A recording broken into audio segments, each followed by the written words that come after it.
So first, it's often good to get the mother to really begin a connection with her baby from the heart, feeling her heart and just connecting with the baby's lower back and just breathing and being quite still.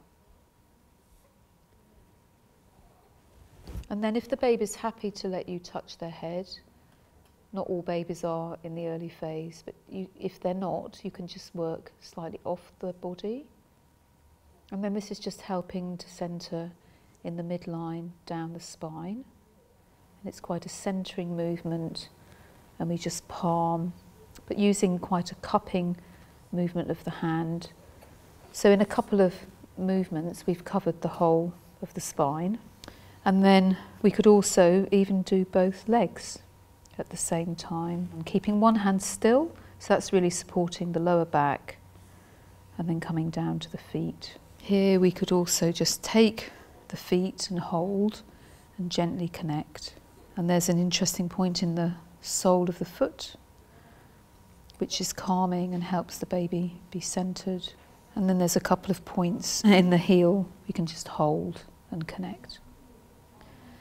So this is especially good if the baby's not so comfortable on their front, to just begin to get them to relax in this position. We could also hold the feet and just palm down the back, and we can just connect with the arms. If the baby wants a more, we can work with oil, just a more massage type stroke. So the first stroke was more of a Shiatsu holding stroke, containing. We can do more of a containing massage stroke, just supporting the baby to become aware of their whole body. Then we might want to move the baby, just supporting the baby, helping move their leg and turning them over.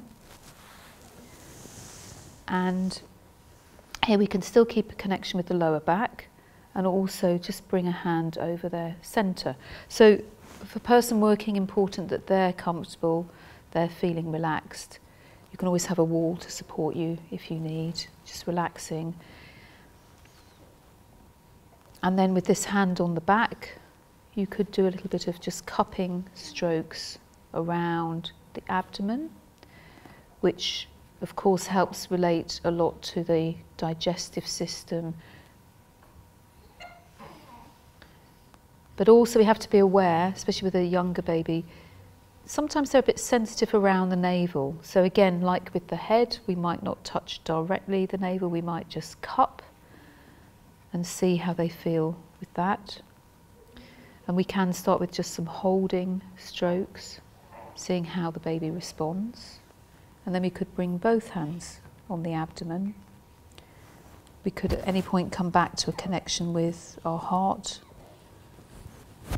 And we could start a more clockwise stroke around the abdomen and beginning to feel if there's any areas of hardness.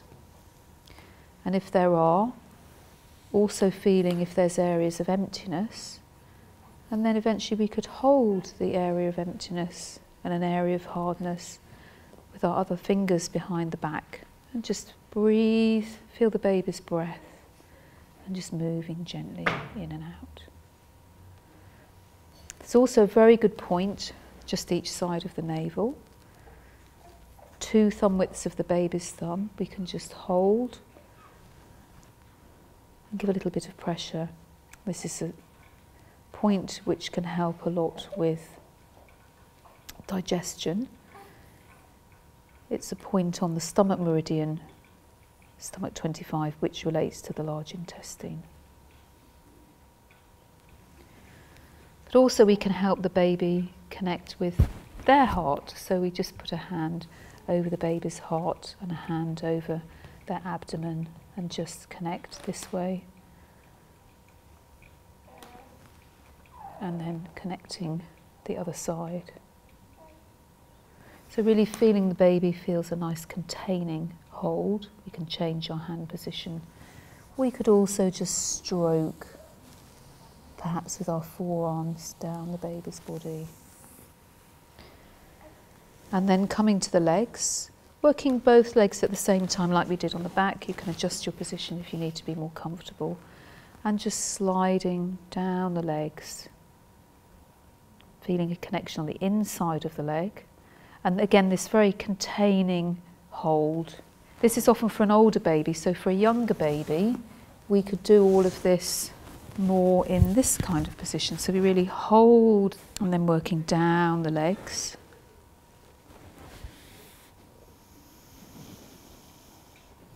Making contact with the baby's eyes.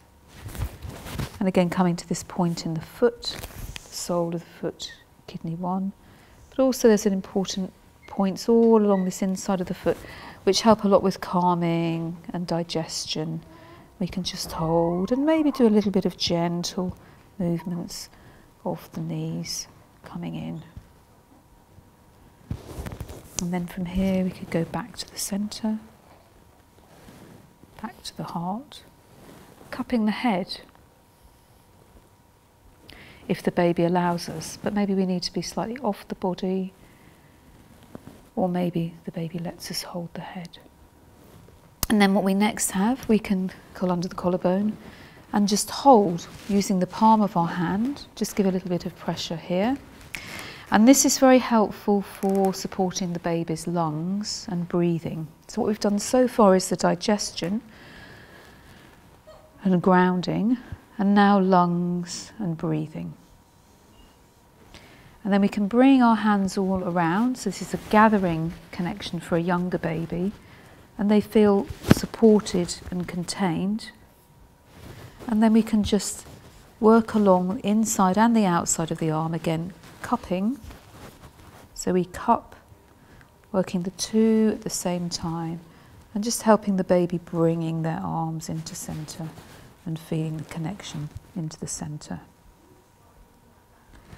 And so with this, there's also an interesting point on the hand, and we can work the whole hand, but there's between the thumb and the index finger a point which is also very helpful for elimination, so constipation or even coughs and colds, just letting things out. We can hold this point. We could hold the two at the same time if we wanted, with our thumb or our index finger, whatever was more comfortable. You can really work each finger relates to a different meridian. This relates a lot to the lung and the digestive system, this whole area on the inside of the hand. We can just massage here. So this whole area is very good for supporting the digestive system. And then we could gently stretch out to each finger, support the space between, stretching out, doing a little bit of releasing, stretching out, a bit of releasing, stretching out, releasing. Hold that hand, hold the two hands together to get an anchoring kind of feeling, and then we can work on the other side with the hand, this point again, the thumb, stretching out the index finger, stretching out each little finger and each space between.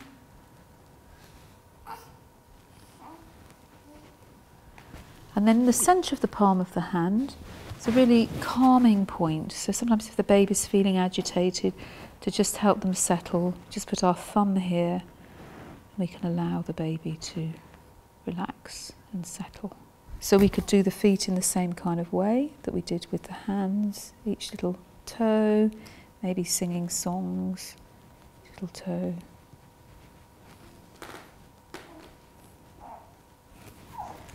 Coming through the centre, gathering, holding connection, and then each little toe. So again, this squeezing movement. We could do more of the stroking movement down the legs, looking at the baby. And then for turning the baby over, in this position, we could turn the baby through, the baby onto the side, and then turn the baby over. And all the back things we did previously, we could do in this position. And get the baby a little bit of movement. If the baby's not happy on their tummy, this allows the baby to have a bit of space in front of them. And they often like the movement, so we're holding the back, working down the back, working down the legs. So the idea of all of this is very much a containing, enveloping hold. especially for a young baby, so they feel nice and safe and held. We have got some key points down each side of the spine, which we can work. So we can work those with static pressure. We just put our thumb, and the baby will let us know. With a real baby, they'll let us know how long to do each of the points. So we just listen to their response. If we need to hold them a bit, if we need to move, how long to hold. The rest of our hand just supports. As we come around the side, we might hold the front and slide and hold, leaning in.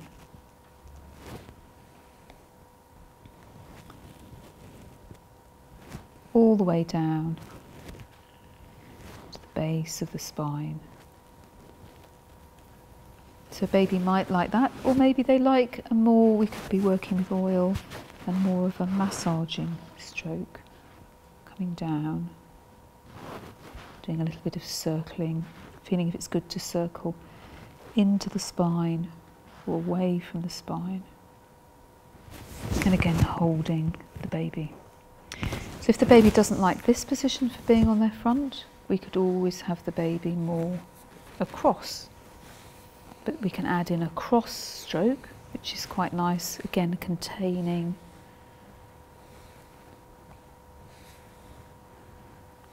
So often if babies are a lot on their back, they can get a lot of tension building up here, so it's nice to really release it. And then similarly for the legs, we could do this more containing, holding stroke, one leg at a time, or both legs. Or we could slide and just do a rolling stroke with our forearm coming down to the feet. Or we could more specifically work in the centre of the back of the leg. So we have our hand here for centering, and feel how much pressure is comfortable for the baby. And a bit of a stretch, working with the thumb. Again, this is quite a good position for when you can lift the leg and stretch. Obviously on the doll the foot doesn't stretch, but just getting a nice stretch in the back of the leg, of the ankle, holding the two, so coming back to connect with both, and then stretching on the other side. So with an older baby, the containing, enveloping hold is still really good to use, but they might want to be doing more movements. So we tend to work with them on the floor, and rather than just more static work on the centre, on the abdomen, on the hara, this area is called, we might be encouraging them to rock a little from side to side. We're never, with any of the movements, we're never forcing a movement. We're really listening to the baby and just encouraging them to begin to have an awareness of the sides of their body as we do this, and see how the baby responds. So the first work that we were doing was helping them really encourage to have a sense of their midline and the legs, both legs at the same time we will work, because that's how babies develop their awareness of their body.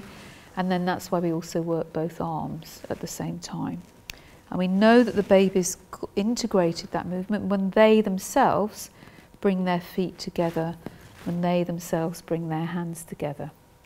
And so until that stage, which is about 3 or 4 months, we're tending to work more with them lying on their back or lying them on their front. But then the next thing they start to become aware of is more the side of their body. Of course they have an awareness of their side a bit before that, but a more conscious awareness of moving from front to back they're going to develop a little bit later. And then we can start to get more of a connection with the side. So we can do that also through exercises and movements, encouraging them to move their head. We could move the hand and get them to turn their head to one side. Then it's important to have the coming back to the centre. Then they can move their head to the other side, then coming back to centre. Coming back to centre, then the baby starts to move to the side, and you can help them by bringing their leg and then making sure their arm's not in the way, and then turning them over. And then that's a nice transition for coming onto the front. And then again, helping them by moving up their leg and then they can turn over to the other side. So it's good to encourage left and right side movements. But also, for an older baby, you could even do some quite nice stretches for the side. So still having that awareness of the centre and holding front and back, and then moving to the side and giving a nice stretch from the centre, coming into the arm and the leg. And then bringing the baby back to the centre, maybe encouraging them to roll to the other side, and then you can stretch. So that can be something that you can integrate with the different movements. With the baby's head, it's easier if the baby, so you could always turn yourself around or gently bring the baby round, that you're doing it this way. I tend to encourage the baby also to move their head from side to side, rather than me making the head go to side. Nice to cup the points at the base of the skull, some stretching gently the back of the head, just gently massaging the head. That's quite relaxing and good for cradle cap. Also, we do a little bit of work on the ears, and you can gently pull on the earlobes. But this whole area here where they're feeding often gets quite congested, so we might do some movements for here. And then there's some points that help with feeding, just working from the eye down to the mouth, making sure here we would want to use pressure because we don't want to stimulate the baby's sucking reflex. So we cup the head and just give some pressure coming down through here to the mouth. And here you see from this position you can work the lung points, which are good for breathing, and there's the points in the back of the head which can be good for also clearing the sinuses. So baby that's got a bit of sinus congestion, we can work in this position.